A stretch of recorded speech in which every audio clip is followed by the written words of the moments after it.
Hello racing fans, and a warm welcome to Trackside, proudly brought to you by World Sports Betting. Bet with the best, bet with WSB. Well, it is a weekend racing that we'll be previewing, and I trust that you're well, racing fans. Everything's going according to plan. You're having a fair week and looking forward to this weekend.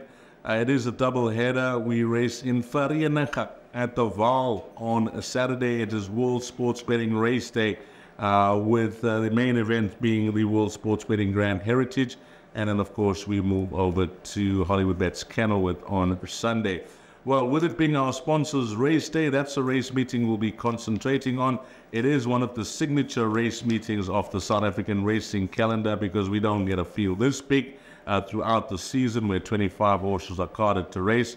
Unfortunate two scratchings, early scratchings, card scratchings, so 23 runners at the time of recording go to post with the Grand Heritage. But there's a lot of other supporting races, including the World Sports Betting Grand Heritage Consolation, which is race number 8. I see there's a graduation plate, a middle stakes, and it looks like a race meeting that you want to try and grab the exotic. So what I've done is I've got 4 horses to follow, and I must admit that I like all 4 horses in their respective races. And then I've jotted down a jackpot that we're going to get involved in, including some of our selections from our 4 horses to follow. So where we go with those 4 horses, and our day will begin early. It will be race number 2. And having had a good look at this field, I like the look of this filly. It's Terry and Farid that will team up with number 4, French Duchess. And I kept an eye as a young horse where she had 2 races. They weren't the worst of runs. But I was more interested to see her comeback run. And I didn't go for her that day, but just had a close eye on how she will come back. And she looked like she was in desperate need of the run. She ran 7. She was beaten 7 lengths. But the fact of the matter is that form line has sprung up powerfully up in Gauteng. I'll read them out to you. Second in that race was Phantom Express, that has come out to win. Third in that race was Lady Crusader, who ran 3rd and then won. 4th in that race, Woman of Fame, has come out to win. And 5th in that race was Spirited Girl, that has come out to win. So that all the runners above her have come out to run well.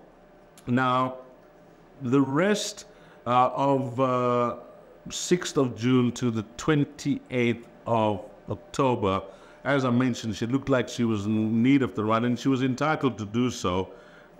Richard Fourie would have got a good feel for her last time out. He sticks with the ride, and on the straight, form or strength of the form of her last start, coupled with the fact that there's plenty more to come from her, I think that she could be the runner to beat her in race 2, horse number 4, French Duchess. There is some form to work around with the balance of the runners, but I personally feel that this looks like the right race for number 4, French Duchess, and I'm going to go all in, and hopefully she gets us off to a flying start with those trackside treble.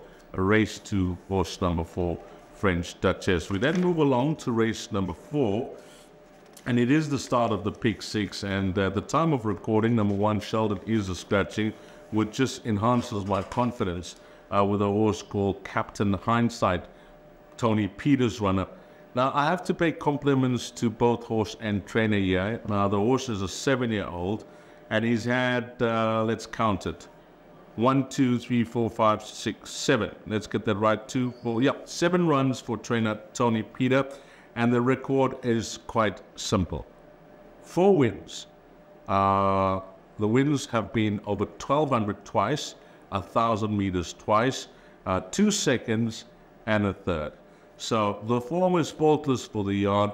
The 7-year-old seems to be in the form of his career, and this has seen his merit rating hike up from an 82 to a 110. But he enjoys racing over the course and distance. 3 starts for 2 seconds and a third. Got a very good record with jockey Chase Morgine. And looking at what he's earned to date, it's well over 940,000. So the first stake check here is 109,000. So if he wins this, he'll be the newest equine millionaire in South Africa, number 3, Captain Hindsight. And on assessment of the opposition, there is some form to work around. And we all know, you know, in the sprint races, it's the fastest horse from point A to point B on the day and how things work out.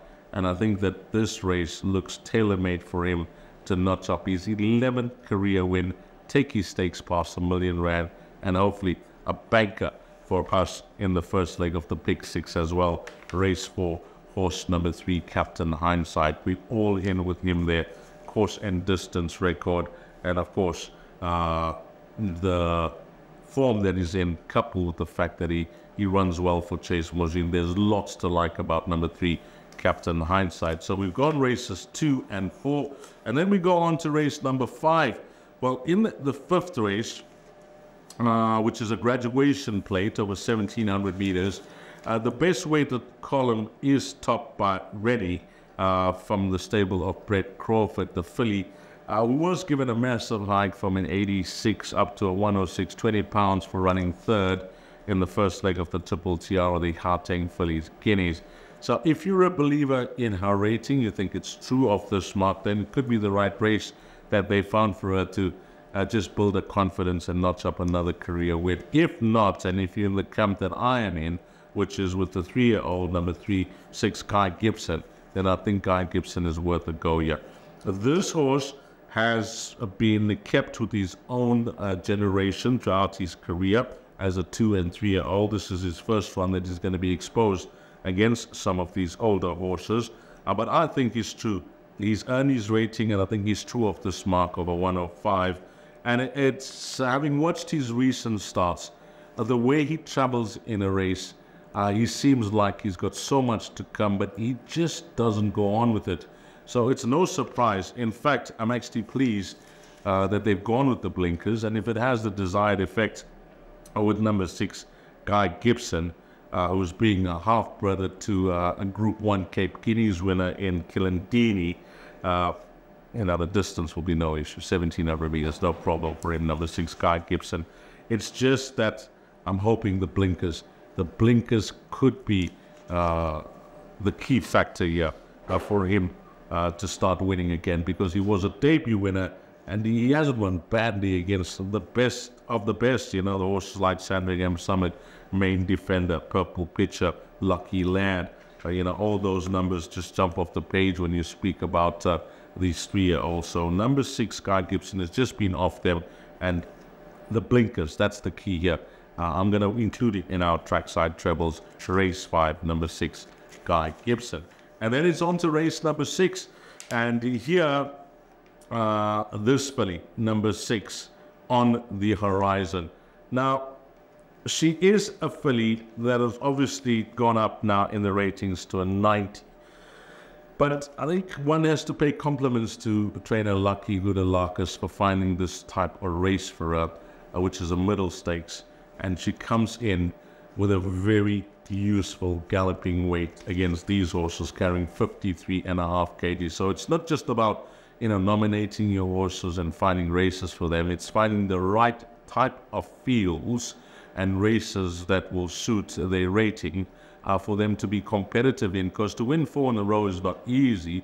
And I think Lucky Hudalakis have cleverly placed this filly here, number 6, on the horizon, because she takes on older horses. She's racing in mixed company as well, so it's going to be a true test for her to make it 4 on the bounce. But with this type of weight that she has on her back, I think the right race has been found. Now she's 3 from 3. She's won over 1,400, 1,500 and 1,600 meters, and all of her wins have been effortless. She's done it just within herself.